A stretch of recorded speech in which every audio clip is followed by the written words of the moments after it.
चलिए, हमने कुछ टर्म्स सीखी हैं, पहले उनका सिर्फ थोड़ा सा ओवरव्यू देके फिर हम आगे चलते हैं। आज जो टर्म्स सीखनी है बड़ी इंपॉर्टेंट है, आगे आने वाले दिनों के लिए बड़ी काम की है।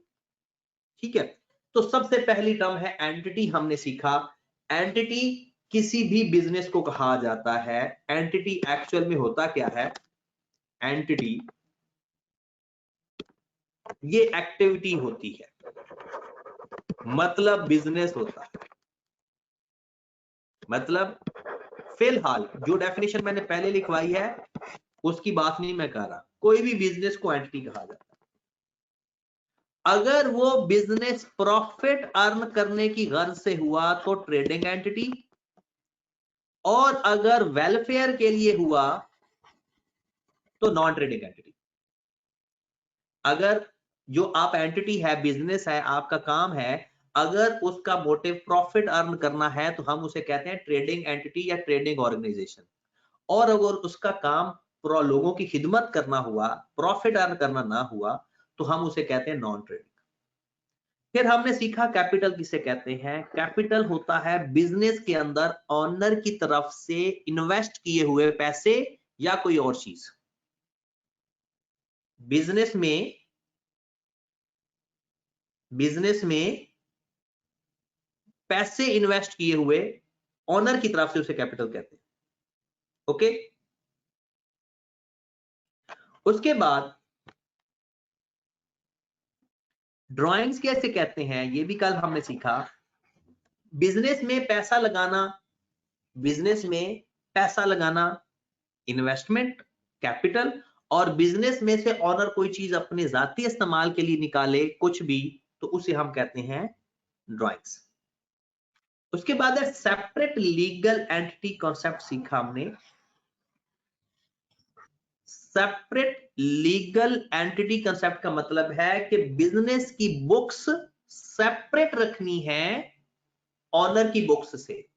मतलब बिजनेस की तमाम बिजनेस का लेन देन, बिजनेस के तमाम अखराजात, बिजनेस की इनकम, बिजनेस के खर्चे, बिजनेस की तमाम चीजें जिस रजिस्टर में, जिस बुक्स में रिकॉर्ड करनी है, उसमें ऑनर अपने जाती चीजें रिकॉर्ड नहीं करेगा, सेपरेट रखना है। All events and transactions of a business is separate from its owner। वजह क्या होती है भला? क्योंकि बिजनेस के प्रॉफिट के ऊपर ना कल को टैक्स लगना होता है, ये वजह है।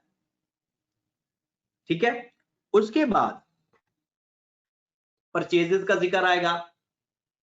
परचेजेस किसे कहते हैं? हर वो चीज जिसको आपने बेचने के लिए खरीदा वो परचेजेस कहलाएगा। मतलब जिस चीज का हमारा बिजनेस है, जो हमारा रूटीन का काम है कि चीजें खरीद के बेचना। अगर एक बंदे की मोबाइल फोन की शॉप है तो मोबाइल फोन खरीदना परचेजेस, मोबाइल फोन बेचना सेल्स। मतलब जिस चीज का हमारा बिजनेस है उसको स्टॉक कहते हैं, उसको खरीदेंगे तो परचेज, उसको बेचेंगे तो सेल। मतलब जिस चीज का हमारा रूटीन का बिजनेस है इसे क्या बोलते हैं? Ordinary course of business. Ordinary course of business मतलब जो बंदा कपड़े की दुकान है, कपड़ा उसका स्टॉक, उसको कपड़ा खरीदना उसके लिए परचेज, कपड़े को बेचना उसके लिए सेल। इसके अलावा कोई और चीज खरीदेगा, बेचेगा, या वो बजाते खुद चीज, ना वो स्टॉक होगी, ना उसको खरीदेंगे लेकिन परचेज के रजिस्टर में नहीं लिखेंगे। बेच भी सकते हैं लेकिन सेल के रजिस्टर में नहीं लिखेंगे, क्योंकि ये एक रजिस्टर है जिसके अंदर हमने हिसाब किताब रखना है। अकाउंटिंग का मतलब ही हिसाब किताब रखना है।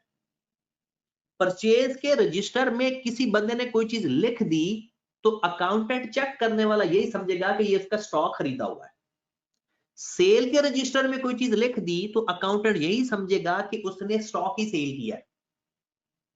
ओके, उसके बाद हमने कॉन्सेप्ट पढ़ा था कल डेटर्स या अकाउंट रिसीवेबल और अदर रिसीवेबल में फर्क सीखा था।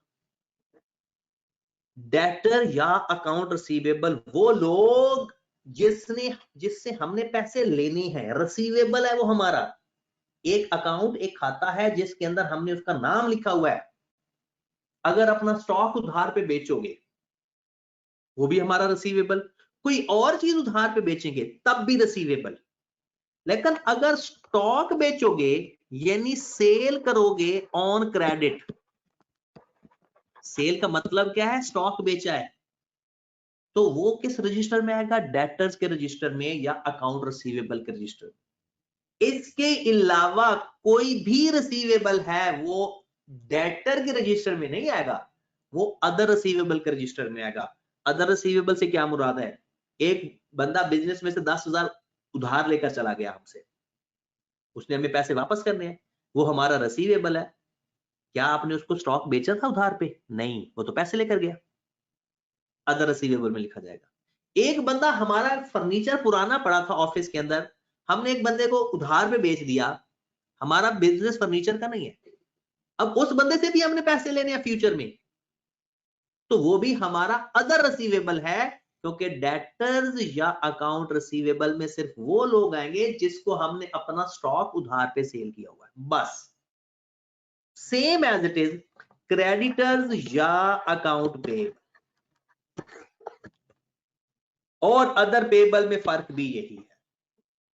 क्रेडिटर्स वो लोग होते हैं जो हमें चीजें सप्लाई कर रहे हैं जिनसे हम लोग उधार पे स्टॉक परचेज कर रहे हैं, परचेज ऑन क्रेडिट।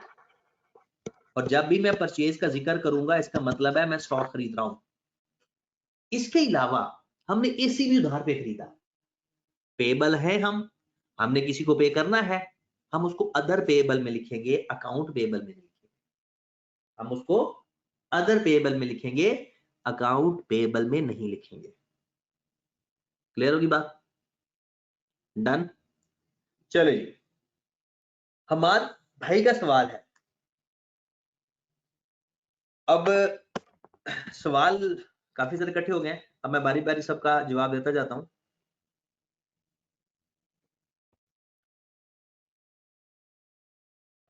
चलें जनाब, काफी सारे सवाल इकट्ठे हो गए हैं, मैंने देखे ही नहीं। अब आगे जनाब कि हमजा कहता है, सॉरी हमाद कहता है कि सर सिर्फ क्रेडिट पर ही ट्रेड रिसीवेबल हो रजिस्टर पे लिखा जाएगा। बिल्कुल, क्योंकि रिसीवेबल होगा ही वही जिससे हमने पैसे लेने हैं, कोई चीज बेचेंगे तो पैसे मिलेंगे ना, ऐसे तो वो हमारा रिसीवेबल नहीं हो सकता। हसन अली कहता है कि सर इसको सन्ड्री क्यों बोलते हैं। सन्ड्री का लफ्जी मतलब होता है मुख्तलिफ, मुख्तलिफ। अगर आपने 4 बंदों को उधार पे चीजें बेची हैं तो कोई ये एक डेटर नहीं है, सारे डेटर्स को लिखेंगे उसे डेटर में ही, उसे इसलिए कहते हैं सन्ड्री डेटर, मतलब उसमें कोई एक डेटर नहीं बल्कि एक से ज्यादा मुख्तलिफ डेटर है, इसलिए इसको सन्ड्री बोला जाता है। हाफिज साहब का सवाल है कि परचेज रिटर्न और सेल्स रिटर्न भी पढ़ाया था। बिल्कुल, सेल रिटर्न कहते हैं सेल वापस आ जाए, परचेज रिटर्न को कहते हैं परचेज अगर वापस आ जाए। ठीक है जनाब। उसके बाद हफ्सा का सवाल है कि इसमें क्रेडिट का मतलब उधार है।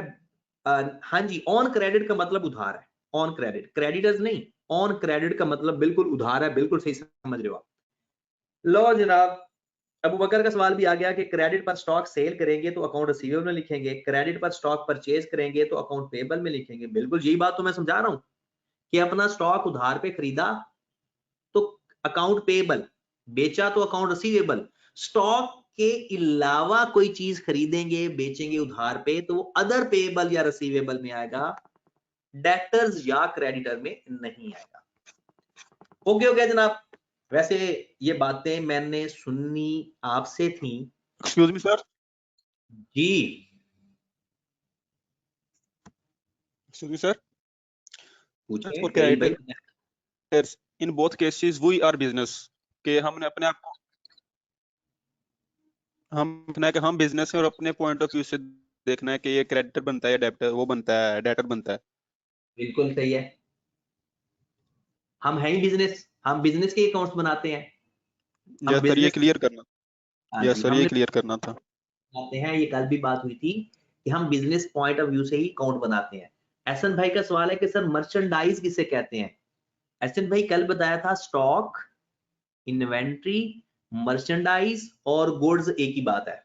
यानी अगर बात हो रही हो स्टॉक, ये डिफरेंट दौर में डिफरेंट नाम इस्तेमाल होते रहे हैं। आजकल जो करंट नाम चल रहा है वो इन्वेंट्री का चल रहा है ज्यादा, ऐसे स्टॉक का भी चल रहा है लेकिन इन्वेंट्री का ज्यादा है, गुड्स या फिर मर्चेंडाइज। आपको पता है किराना मर्चेंट यहां से निकला हुआ वर्ड, गुड्स चीज अशिया को ही कहते हैं जो हमारा स्टॉक होता है। चले जनाब फिर आगे चलते हैं, बिस्मिल्लाह करते हैं। आज कुछ नए कॉन्सेप्ट सीखने को मिलेंगे हमें। चले जनाब, तो जनाब बिस्मिल्लाह करते हैं। फिर सबसे पहला आज हमने पढ़ना है डिस्काउंट का कॉन्सेप्ट।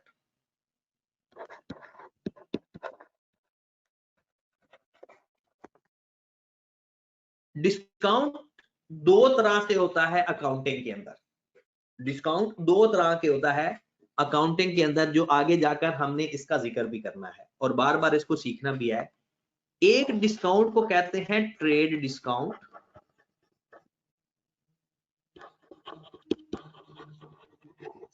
और दूसरे का नाम होता है कैश डिस्काउंट।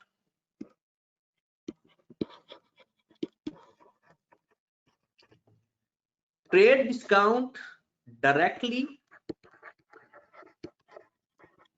नेट किया जाता है, not recorded in the books.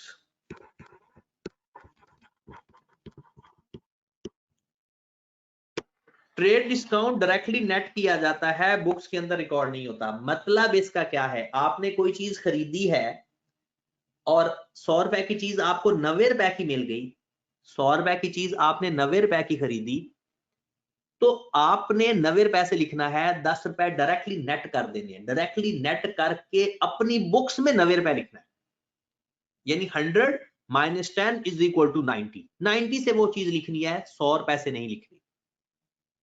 उसकी वजह भला क्या है वो मैं बाद में बताता हूं। कैश डिस्काउंट आपने डायरेक्टली नेट नहीं करना होता, सेपरेटली लिखना होता है, recorded in the books. Recorded in the books separately, अपने नाम से। डायरेक्टली नेट नहीं करते होते बल्कि अपने नाम से, डिस्काउंट के नाम से लिखा जाता है। अब इनमें फर्क बताता हूं।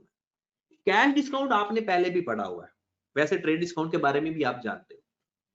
ट्रेड डिस्काउंट कहते किसे हैं, इसकी डेफिनेशन लिख लें, reduction in the list price. ये है trade discount, reduction in the list price. किसी भी चीज की लिस्ट प्राइस में जो रिडक्शन होती है, मतलब 100 रुपए की चीज 80 रुपए में ले ली, 90 रुपए में ले ली, 60 रुपए की ले ली, वो ट्रेड डिस्काउंट होता है। और इसको बुक्स के अंदर सेपरेटली क्यों नहीं रिकॉर्ड करते, क्योंकि ये स्टैंडर्ड पे नहीं होती। किसी ट्रेड डिस्काउंट का कोई स्टैंडर्ड नहीं है, हर बंदा डिफरेंट। यानी आप कभी इशरा बाजार में जाएं तो आपको लग पता जाए, इशरा बाजार में खवातीन तो जाती होंगी, अगर वो जाती हैं या लड़के भी कभी कभी चले जाते हैं, तो वहां पर कोई चीज अगर आप खरीदोगे तो वो पहले रेट बताएंगे 60,000। अब जो बंदा खा पी के जाता है वो बहस करना शुरू कर देता है और वो 60,000 वाली चीज 25,000 में खरीद लेता है। और जो खाना नहीं खा जाता, जो ज्यादा बहस नहीं करता, कोई बंदा 40,000 की वही चीज खरीद के आ रहा है, कोई बंदा 50,000 की वही चीज खरीद के आ रहा है, कोई बंदा 35,000 की वही चीज खरीद के आ रहा है। बात समझ लगी ना? तो हर बंदा एक डिफरेंट रेट पे, यानी उसका डिस्काउंट का कोई स्टैंडर्ड ही नहीं है।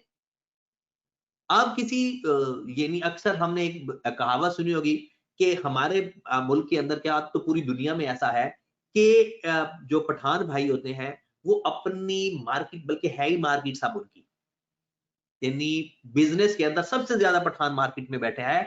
और वो पठान से जब आप बहस करना शुरू करते हो तो वो बंदा हर बंदे को डिफरेंट रेट पे चीज सेल कर रहा होता है, तो वो ट्रेड डिस्काउंट है।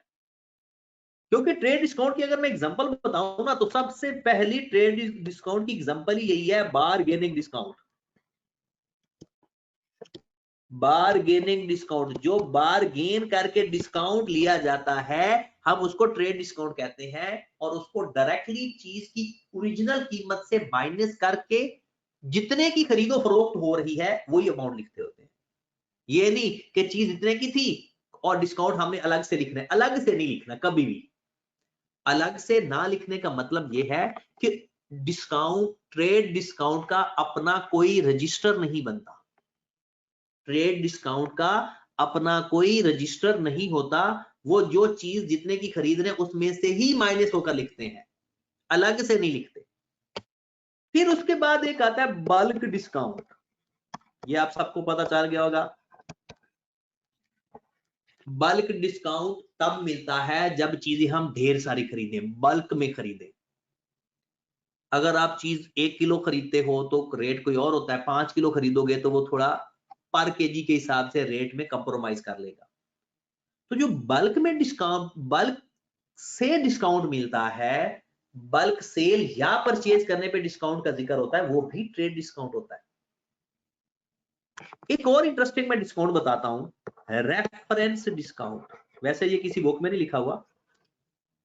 ये जो रेफरेंस डिस्काउंट का जिक्र है ना, मतलब कोई जान पहचान वाले बंदे से अगर हम चीज खरीदते हैं, वो बाकियों को 100 रुपए की चीज बेचता है, हमें 150 की बेचता है।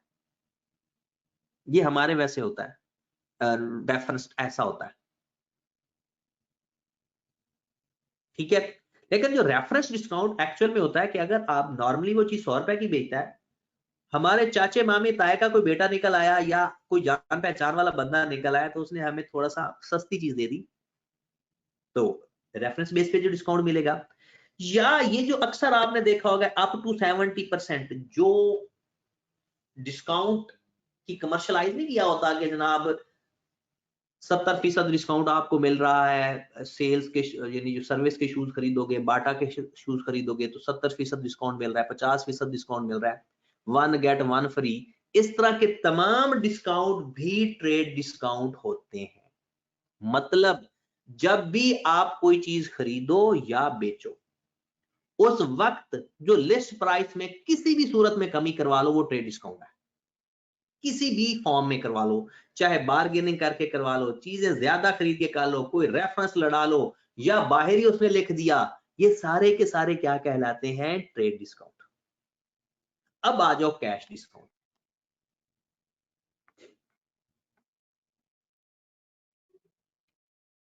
अब आ जाओ कैश डिस्काउंट पे। मैं ये बात, ये अबू बकर का मैसेज आया कि सर थोड़ा सा मजीद एक्सप्लेन कर दें।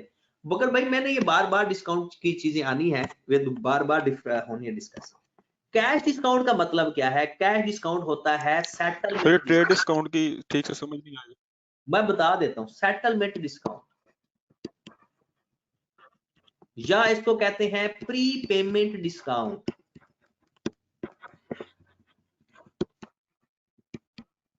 अब मैं इन दोनों में फर्क देखें।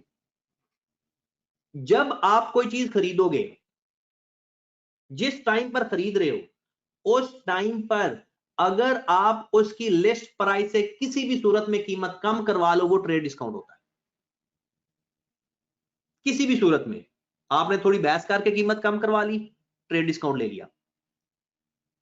आपने चीजें एक की बजाय 4 खरीद ली, उसने कीमत कम कर दी, ट्रेड डिस्काउंट है। आपने उसके चाचे से बात करवा दी फोन पे, ट्रेड डिस्काउंट हो गया। मतलब उसकी ओरिजिनल कीमत से जितनी कीमत कम करवा लो, वो ट्रेड डिस्काउंट है, राइट। कैश डिस्काउंट चीज के खरीदने या बेचने पे नहीं होता। चीज के ना खरीदने पे होता है, ना बेचने पे होता है, बल्कि प्री पेमेंट पे होता है। चीज पहले खरीदी जा चुकी होती है। आज हम 2 महीने की उधार पे चीज खरीदी थी, हम कहते हैं जनाब हम आपको 1 महीने बाद ही पैसे दे देते हैं, बताओ हमें कोई छूट मिलेगी? प्रेजेंट वैल्यू का कॉन्सेप्ट है ये। एक बंदे को आपने 5 साल बाद पैसे देने हैं, हम उसे कह देते हैं कि जनाब मुझसे पैसे 2 साल बाद ले लो, तो हम 5 साल वाली अमाउंट को 2 साल पे लेकर आएंगे, तो ये कैश डिस्काउंट है। मतलब जब कोई चीज खरीदे तो ट्रेड डिस्काउंट, खरीदे या बेचें, और जब पैसे देते वक्त कोई डिस्काउंट ले, मतलब सपोज दैट मैं आपको एक आसान सी एग्जांपल देता हूं, एक बंदे के आपने देने हैं पैसे 50,000 और 30 रुपए, 50,000 और 30 रुपए, 30 रुपीज। आपने उसको 50,000 दे दिया और कहा जी सर यही काफी है, तो ये जो 30 रुपीज आपने बचा लिए ये भी डिस्काउंट है, लेकिन ये कैश डिस्काउंट है। आपने 10 साल बाद पैसे देने थे, आपने 5 साल बाद दे दिए, पैसे कम करवाए, ये भी कैश डिस्काउंट है। यानी जो कैश डिस्काउंट होता है प्री पेमेंट या सेटलमेंट, प्री पेमेंट वक्त से पहले पे कर दिए पैसे, सेटलमेंट थोड़े बहुत पैसे ऊपर जो यानी ऊपर राउंडेड फिगर में नहीं थे उसको। और जो ट्रेड डिस्काउंट होता है वो तो होता ही है, जो मार्केट में हम जाते हैं चीजें खरीदने बेचने, उस पर जो बैस बूस करके जो लिस्ट प्राइस में कमी करवा लेते हैं, वो ट्रेड डिस्काउंट होता है। अब एक बंदा सवाल पूछ रहा था, उमर भाई कह रहे हैं कि ट्रेड डिस्काउंट फिक्स नहीं होता। बिल्कुल नहीं होता, इसका कोई स्टैंडर्ड ही नहीं है, हर बंदे ने जितना दाल लगता है लगा लेते हैं। और कैश डिस्काउंट का स्टैंडर्ड होता है, मार्केट में जो रेट ऑफ इंटरेस्ट चल रहा होता है उस हिसाब से वो चलता है, लेकिन स्टैंडर्ड 100% तो इसका भी नहीं होता। हम आज कह रहे हैं कि ट्रेड डिस्काउंट के रजिस्टर में, भाई साहब मैंने कहा है ट्रेड डिस्काउंट का अपना कोई रजिस्टर नहीं होता, अपनी कोई रिकॉर्डिंग नहीं होती। उसको उस चीज की जिस जगह उस चीज को लिखा जाता है उसमें से ही माइनस किया जाता है, अलग से ट्रेड डिस्काउंट का अपना कोई रिकॉर्ड नहीं होता। लेकिन कैश डिस्काउंट का रिकॉर्ड होता है, आप लिखेंगे मैंने 50,000 देना था, इतना डिस्काउंट ले लिया, मैंने 10,000 देना था, इतना डिस्काउंट ले लिया। वो अलग से सेपरेट डिस्काउंट का रजिस्टर मेंटेन करना पड़ता है। ठीक है, ये आगे जाकर बहुत ज्यादा डिस्कशन में आना है और हमने इसको मजीद बार बार डिस्कस करना है। ठीक है, फिलहाल इसके लिए इतना ही काफी करेंगे डिस्काउंट के लिए, क्योंकि अगली चीजें हमने पढ़नी है। लो मेरे भाई, अब अगली चीज जो हम, रहील भाई कह रहे हैं कि ट्रेड डिस्काउंट एग्जांपल से समझो दो। ओ रहील भाई, मेरे भाई, छोटी सी बात है कि अगर मैंने एक चीज की कीमत 1,000 रुपए लिखी हुई है ऊपर लिस्ट के ऊपर, अब मैंने उसे कहा कि जनाब मुझसे 500 ले लो, बहस होना शुरू हो गई, कीमत 800 रुपए हुई। अब मैं ये चीज 800 रुपए की ले ली या खरीदी या बेची, तो ये जो 200 रुपए का फर्क है ना, ये ट्रेड डिस्काउंट है। ये जो 200 का फर्क है, ये कौन सा डिस्काउंट है? Trade discount. यानी उसकी लिस्ट प्राइस थी 1,000 रुपए, मैंने उसको खरीदा या बेचा 800 का, तो जो फर्क है वो ट्रेड डिस्काउंट है। ओके, और जो कैश डिस्काउंट है, मैंने किसी को 1,000 रुपया देना था या उससे लेना था, वो पैसे की बात होती है। कैश डिस्काउंट चीज के खरीदने या बेचने की बात नहीं होती, बल्कि पैसे रिसीव करने की या पैसे पे करने की बात होती है। मैं कहता हूं आपसे कि मैंने किसी बंदे के 800 रुपए देने थे, मैंने 700 रुपए देकर बाकी पैसे माफ करवा लिए, या टाइम से पहले 700 दे दिया और कहा जी 100 रुपया खत्म, ये कैश डिस्काउंट है। यानी किसी से, एहसन भाई कह रहे हैं कि क्या ट्रेड डिस्काउंट उधार पे हो सकता है या नहीं हो सकता है? ट्रेड डिस्काउंट उधार पे भी हो सकता है। एग्जांपल दूं, एग्जांपल सुने फिर। आपने सपोज दैट क्या खरीदना था, आपके पास तो इतने पैसे नहीं होते कि आप कोई चीज खरीद सके। चले मिसाल अज्यूम ही करना है ना, आप एक मोबाइल फोन खरीदना चाहते हो और वो भी उधार पे, पैसों की जरूरत तो नहीं है ना। अब आपने जब उधार पे मोबाइल फोन खरीदने गए तो उसने कहा कि आप 10,000 का मोबाइल है जो आप खरीदना चाहते हो, वो भी उधार पे। ठीक है, अब आप कहोगे उस बंदे को, यार खौफे खुदा कर, मार्केट में तो ये 6,000 का मिल रहा है। वो कहता है ठीक है फिर 6,000 मुझे दे दो, ले दो मोबाइल। तो आपने कहा वो पैसे तो हैं ही नहीं। वो कहता फिर 10,000 का मिलेगा। फिर आपने थोड़ी सी मासूम सी शक्ल बनाई, थोड़ी सी रिक्वेस्ट की, तो उसने कहा चलो ठीक है, अगर उधार पे भी खरीदना है ना तो 9,000 का खरीद लो। उधार पे भी खरीदना है तो ये 10,000 वाली चीज 9,000 की खरीद लो। तो ये 1,000 का आपने ट्रेड डिस्काउंट ले लिया। ओके, तो ये हो सकता है। अब आगे आ जाए नई चीजों के ऊपर।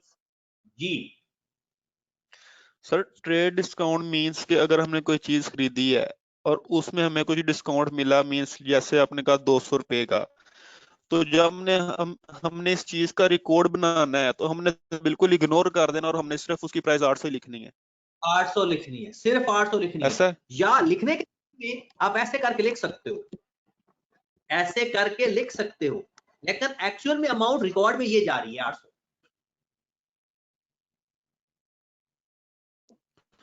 लेकिन अगर कैश का रिकॉर्ड बनाएंगे तो उसमें हम लिखेंगे भी 800 रुपए हमने देना था, इतना डिस्काउंट हुआ और हमने इतने पे किए। हाँ जी, वो आगे जाकर जब मीन्स के अलग रिकॉर्डिंग, अलग से उसमें बनेगा, यानी कि ना रिकॉर्ड। ये आगे जब जाएंगे ना, जब रिकॉर्ड लिखेंगे तो तब वहां पर क्लियर हो जाएगा कि लिखना कैसे है। अभी तो सिर्फ सीखना है कि ये चीज होती क्या है बस। क्योंकि 12 तारीख तक ना, यानी जब तक वो यौम हिसाब नहीं आ जाता उस वक्त तक तो हमने सिर्फ वर्ड सीखने हैं, उसके बाद अकाउंटिंग पे जाएंगे। बल्कि अकाउंटिंग में मैं तो पहले ही चला जाऊंगा जी। हाँ जी, पूछें। एक सवाल जी एक और आया है, वो उसका जवाब मैं दे दूं, फिर आगे चलते हैं। जी सर जनाब। जी, वो मैंने आपसे एक बात पूछनी थी। वो जो आपने ऊपर ट्रेड डिस्काउंट का वो जो एग्जांपल दी थी सर, वो डेली लाइफ से काफ़ी रिजेम्बलेंस थी, बल्कि डे लाइफ की एग्जांपल थी वो। तो मतलब कि जब मैं कभी डिस्काउंट देखती थी ना किसी ब्रांड का इतना ज़्यादा 70%, तो मैं सर हैरान होती थी कि क्यों उन्होंने इतना ज़्यादा डिस्काउंट दिया हुआ है। मुझे लगता था कि वो जो स्टॉक वो सेल कर रहे हैं ना, वो शायद फॉल्टी है, इसलिए वो इतना ज़्यादा डिस्काउंट दे रहे हैं। तो सर ये ज़रा क्लियर कर दें कि वो इतना ज़्यादा डिस्काउंट क्यों देते हैं। मैं बता देता हूँ, वो फॉल्टी नहीं होता, उसके बारे में आपको बता देता हूँ। मैं वो भी क्लियर कर देता हूँ आपको, जो इतना ज्यादा डिस्काउंट दे रहे होते हैं। अब एक सवाल है कि कैश डिस्काउंट ऑन क्रेडिट होता है लेकिन trade discount at the spot होती है। बेटा, कैश डिस्काउंट ऑन क्रेडिट जरूरी नहीं है। कैश डिस्काउंट, हाँ, ये जो आपने बात लिखी है ये तकरीबन किसी हद तक मिलती जुलती है। कि जो कैश डिस्काउंट होता है हमारा, वो at the time of payment होता है हमेशा। और जो ट्रेड डिस्काउंट होता है वो उस वक्त होता है जब हम चीज खरीद या बेच रहे होते हैं। ठीक है। और अभी तलबिया का सवाल आया कि जी इतना ज्यादा डिस्काउंट क्यों देते हैं। अब मैं आपको एक प्रैक्टिकल एग्जांपल देता हूँ, बिल्कुल प्योर प्रैक्टिकल। मेरा एक दोस्त है, क्लास फेलो भी रहा है बचपन का, और अब भी वो इंजीनियरिंग में चला गया, सीए में भी था, यानी काफी डिग्रीज उसके पास है, जॉब भी बड़ी अच्छी कर रहा था, लेकिन उसने छोड़ दी। उसने क्या किया कि कपड़े का काम शुरू कर दिया, बिजनेस किया। और बिजनेस कौन सा कर रहा है, वो स्टिल कर रहा है, ये जीन्स मैन्युफैक्चरर है वो। ये जो लोगों की जीन्स हैं, जो लड़के पहनते हैं उनकी, और उनके ब्रांड का नाम भी जीन्स ही है। और ये काफी मशहूर रहा है, अब तो ये इतना मुझे नजर नहीं आता, लेकिन ये काफी मशहूर रहा है, एक टाइम था। अब मैंने जब उससे मुलाकात की तो मैंने कहा कि यार आजकल आपका डिस्काउंट चल रहा है 50%, तो क्या चीज है, किस तरह से चलाते हो। फिर उसने, आप देखना जरा, ये अब मैं आपको जूतों की और कपड़ों की जो डिस्काउंट चल रहा है ना अप टू 70%, उसकी हकीकत बताता हूँ। उसने मुझे कहा कि इमरान भाई, मेरे पास जो कॉस्ट पर यूनिट मुझे पड़ रही है ना, हर चीज को मिला के, cost per unit, labour, light, हर ओवरहेड, हर चीज, ये कुछ दिन पहले की बात है, रीसेंट बिल्कुल नहीं है, कुछ टाइम पहले की, साल 2 साल हो गए होंगे। वो कहते हैं वो मुझे पड़ रही है ₹450 पर जीन्स। 450 रुपए आला क्वालिटी की जीन्स मेरी तैयार हो जाती है, जिसमें मैन्युफैक्चरिंग, मटेरियल, ओवरहेड सब कुछ ऐड है। कहते हैं हम मार्केट में इसको ऑफर करते हैं 3000 की। कहते हैं हम इसको मार्केट में कितने की ऑफर करते हैं, 3000 की। कहते हैं हमारा ये जो स्टॉक हम जितना बनाते हैं 10% से भी कम बिकता है। कहते हैं बिकता है, लेकिन 10% या उससे भी कम। कहते हैं हम ठीक 1 महीना या 2 महीने का वेट करते हैं कि लोगों के पास जब पैसा किस सीजन में आता है, क्योंकि सैलरीड पर्सन का पैसा फिक्स होता है। जो लोग देहातों में रहते हैं या कुछ लोग जो बिजनेसमैन होता है, उनका सीजनल पैसा भी होता है, डिपेंड करता है। वो कहते हैं कि ये एक ऐसी चीज है कि जब किसानों के पास पैसा होता है ना, तो उस वक्त, क्योंकि उनके पास खर्च करने के लिए पैसा होता है, तो फिर पूरे पाकिस्तान के पास पैसा होता है। और सैलरीड पर्सन तो अपना एक महदूद बजट के साथ चल रहा होता है, और जो किसान होते हैं वो महदूद बजट पे नहीं आते, वो जब उनके पास पैसा आता है वो शाह खर्ची करते हैं। कहते हैं हम भी वेट करते हैं कि पैसा उनके पास आएगा तो वो खर्च करेंगे, फिर ये खर्चा सर्कल चलेगा, पूरी दुनिया के पास पैसा चला जाएगा, पूरी दुनिया नहीं, पाकिस्तान के पास। अब वो कहते हैं उस वक्त हम कह देते हैं कि जनाब 50% डिस्काउंट, मतलब वो चीज हम बेचना शुरू कर देते हैं 1500 की। कहता है हमारा सारा स्टॉक बिक जाता है। कहता है आज तक ऐसा नहीं हुआ कि हमारा स्टॉक बच गया हो 50% डिस्काउंट पे। कहता है कि बल्कि कुछ डिमांड रिफ्यूज करनी पड़ती। और ठीक कहता है कि इन केस, ओवरऑल बिजनेस की मुझे टर्म सिखा रहा था कि इन केस कि अगर कोई स्टॉक बच भी जाता है और नहीं बिकता तो हम इस 1500 के ऊपर मजीद 50% डिस्काउंट दे देते हैं। मतलब वो चीज हम कितने की बेचना लग जाते हैं, 750। और कुछ लोग ब्रांड कॉन्शियस जिनके पास पैसे नहीं होते लेकिन वो पहनना ब्रांड ही चाहते हैं, वो कहते हैं वो लोग फिर 750 रुपए में लाजमी आ जाते हैं कि गरीब ब्रांडेड बंदा है वो। मतलब जो बंदा वो तो बहुत गरीब है लेकिन ब्रांड से कम नहीं चीज पहनता तो है उसको 750 में ब्रांड मिल जाएगा। कहता है हमने सबका ख्याल रखते हैं। एक पैसे वाले बंदे को 3000 की वो चीज बेचते हैं, वो भी ब्रांड पहने। एक मीडियोकर को 1500 रुपए का ब्रांड बेच देते हैं, वो भी पहने। और एक गरीब ब्रांडेड बंदे को भी 750 में दे देते हैं। बस फर्क ये है कि जो अमीर बंदा है वो सबसे पहले वो ब्रांड पहनता है, वो चीज फैशन बन जाती है। फिर वो एक मीडियोकर बंदा आता है, वो इस चीज को आम कर देता है कि जनाब हर दूसरा बंदे ने जी ब्रांड पहना हुआ है। और जब ये फैशन बिल्कुल खत्म होने वाला होता है फिर गरीब भाईजान आ जाते हैं जो ब्रांड से कम नहीं पहनते, ये जाते जाते फैशन को हाथ मार लेते हैं। अब देखिए चीज उसकी 450 की है और उसने किस किस तरह से सेल की है। ये हमारे दिमाग के साथ खेला जा रहा है। कोई हम यानी ये जो ब्रांड है ना, ये हमारी हमदर्दी में नहीं है, वो हमारे दिमाग के साथ खेलते हैं। 450 की चीज वो हमें 1500 की चिपका रहे होते हैं और हम खुशी खुशी से। और मजे की बात है अब तो उन्होंने एक और घटिया काम करना शुरू कर दिया। जब हम चीजें कोई खरीदने या बेचने जाते हैं ना, सॉरी बेचने वाली बात नहीं, खरीदने, वो हमसे नंबर ले लेते हैं। और ऐसे चीकू है कि जब भी कोई डिस्काउंट लगता है मैसेज आ जाता है और घर की खवातीन शुरू हो जाती है, डिस्काउंट लगा है, चलें चलें। और वो डिस्काउंट के मामले में ये 3000 की चीज 1500 की मिल रही है, भाई 1500 भी तो पैसे ही है, वो भी तो खर्च ही होने हैं। डिस्काउंट क्या लगा कि 2 की चाहे 4 चीजें खरीद लें। माजरत खवातीन को शायद बुरा लग रहा होगा लेकिन ये हकीकत हो चुकी है लाहौर के अंदर। बाहर का तो नहीं मुझे पता लेकिन ये लाहौर के अंदर हकीकत है। ये जैसे ही डिस्काउंट का मैसेज आता है ना, जगह नहीं मिलती पैर रखने की मॉल्स के अंदर।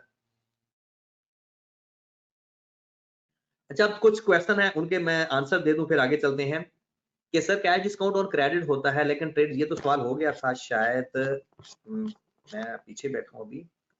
हाँ जी सर, अगर at the time of payment करेंगे तो ट्रेड डिस्काउंट नहीं होगा। बिल्कुल नहीं होगा क्योंकि वो खरीदते वक्त होता है या बेचते वक्त होता है और कैश डिस्काउंट खरीदते बेचते वक्त नहीं होता। उसके बाद है सर कैश डिस्काउंट हम परचेज करने से पहले डील करते हैं। बिल्कुल सही कह रहे हो। वैसे तो कैश डिस्काउंट भी पहले डील होता है, पेमेंट से पहले होता है। ये बात बिल्कुल आप सही कह रहे हो। उसके बाद बाकी ऐसे ही सवाल हैं, आगे चलते हैं।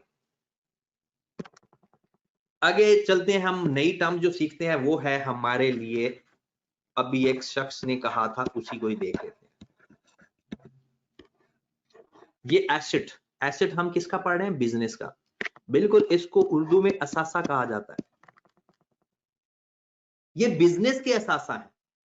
इसकी कई डेफिनेशंस हैं लेकिन फिलहाल जो मैं आपको डेफिनेशन बताने जा रहा हूं ये सिर्फ टर्म सिखाने के लिए है, बुक वाली डेफिनेशन नहीं है। क्योंकि अगर मैं अभी बुक वाली डेफिनेशन बताऊं कि इकोनॉमिक बेनिफिट होता है, फ्लो टू द एंटिटी होता है, वो चीजें आपने अभी सीखी नहीं है। फिलहाल मैं आपको एक सादा अल्फाज में इसको डिफाइन कर देता हूं, बाद में जब आप अकाउंटिंग पढ़ोगे तो उसके अंदर इसकी डेफिनेशन सीखेंगे कि हर वो चीज जो बिजनेस इस्तेमाल करके फायदा हासिल करता है एसेट कहलाता है। ये बिल्कुल देसी अंदाज में है, ये कोई बुक वाली डेफिनेशन नहीं है।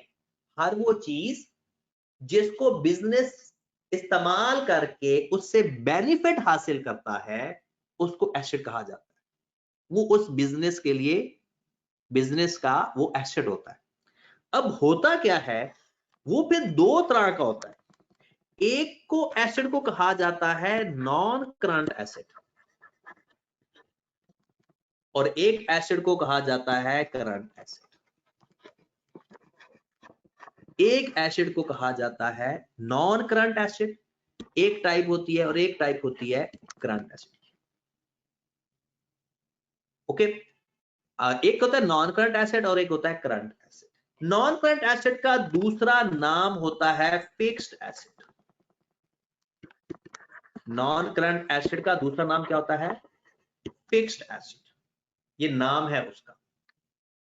अब इसका मैं डिफाइन करने लगा हूं, ऐसा एसेट जिसको बिजनेस मोर देन 1 ईयर के लिए इस्तेमाल करे उसे नॉन करंट एसेट कहते हैं।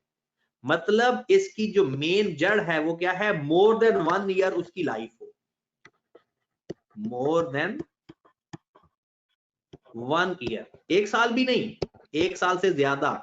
जैसा कि लैंड है, लैंड जितनी देर जब तक नहीं बेचते हो, जितनी देर मर्जी इस्तेमाल करते जाओ।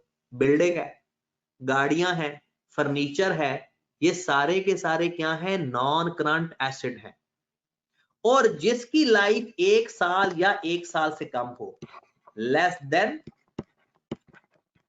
और equal to 1 year,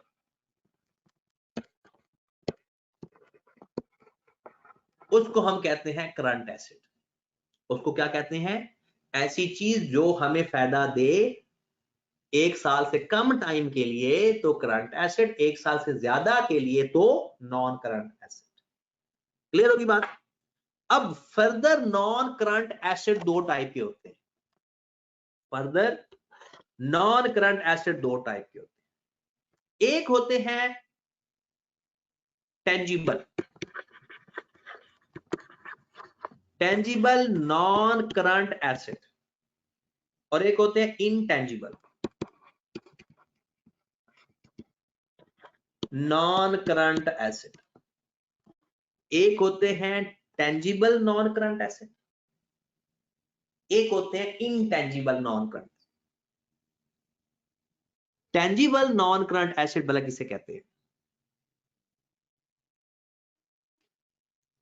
tangible non current उसे कहते हैं जो चीज हमें नजर आ रही हो, जो फिजिकल एग्जिस्टेंस रखती हो, जिसको आप टच कर सको, उसे कहते हैं टेंजिबल।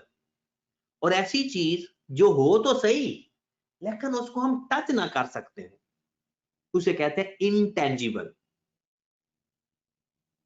अगर मैं बिल्कुल सादा एग्जांपल दूं तो जैसे है गुडविल। गुडविल क्या चीज है? किसी चीज की रिप्यूट, वो नजर तो नहीं आती लेकिन उसका फायदा हो रहा होता है। अब अगर मैं वैसे देसी एग्जांपल देता हूं अकाउंटिंग सेट के, ऑनेस्टी, ईमानदारी। अब ईमानदारी का उस बंदे को फायदा हो रहा होता है कि लोग उसको ईमानदार समझते हैं, डील करते हैं, उस पर एतमाद करते हैं, उससे सेल परचेज करते वक्त घबराते नहीं है। लेकिन वो ईमानदारी उसकी नजर नहीं है, उसको आप टच नहीं कर सकते उसकी ईमानदारी को, वो फिजिकल एग्जिस्टेंस नहीं रखती, वो इनटेंजिबल एग्जिस्टेंस रखती है। तो उसको हम बाद में देखते हैं, पहले आप टेंजिबल की लिस्ट लिखो जो कि कल आपने याद करनी है। टेंजिबल नॉन करंट एसेट के अंदर सबसे पहले आपने लैंड लिख लो, बिल्डिंग लिख लो, बिल्डिंग या प्रेमिसेस एक ही बात है,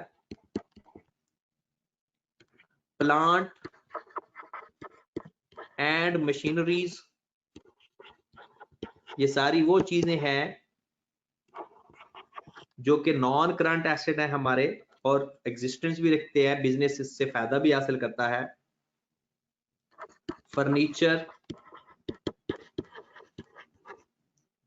फिटिंग एंड फिक्सचर, इसके बारे में मैं बताऊंगा कि ये क्या होता है, इसके आगे भी लिख लेना, भले बाद में बताएंगे एक ही दफा। फिटिंग एंड फिक्सचर, उसके बाद व्हीकल्स,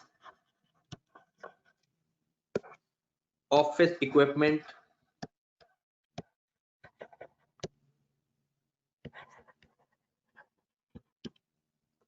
उसके बाद लॉन्ग टर्म इन्वेस्टमेंट,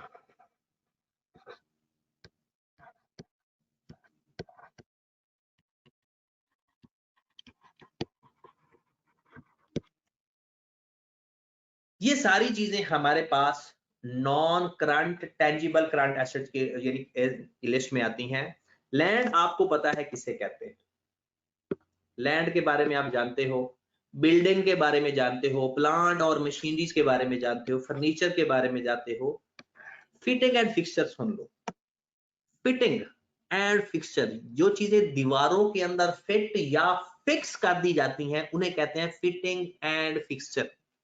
जैसे दीवारों के अंदर अलमारियां लगी होती हैं, दीवारों में एसी फिक्स हुए होते हैं, ठीक है। जैसे कि जो वॉल फैन होते हैं या जो सीलिंग फैन होते हैं, ये भी सारे के सारे क्या कहलाते हैं, एसिड होते हैं हमारे, लेकिन ये दीवारों या किसी के साथ फिक्स होते हैं। अक्सर आपने देखा होगा दीवारों पे शीट्स लगी होती हैं, ये भी फिटिंग और फिक्सचर के केस में आता है। अक्सर लोग वुड फ्लोर बनवा लेते हैं, ये भी फिक्सचर के अंदर आता है। तो वो चीजें जो हम अपनी बिल्डिंग के अंदर फिक्स करवा दें उसे हम कहते हैं फिटिंग एंड फिक्सचर।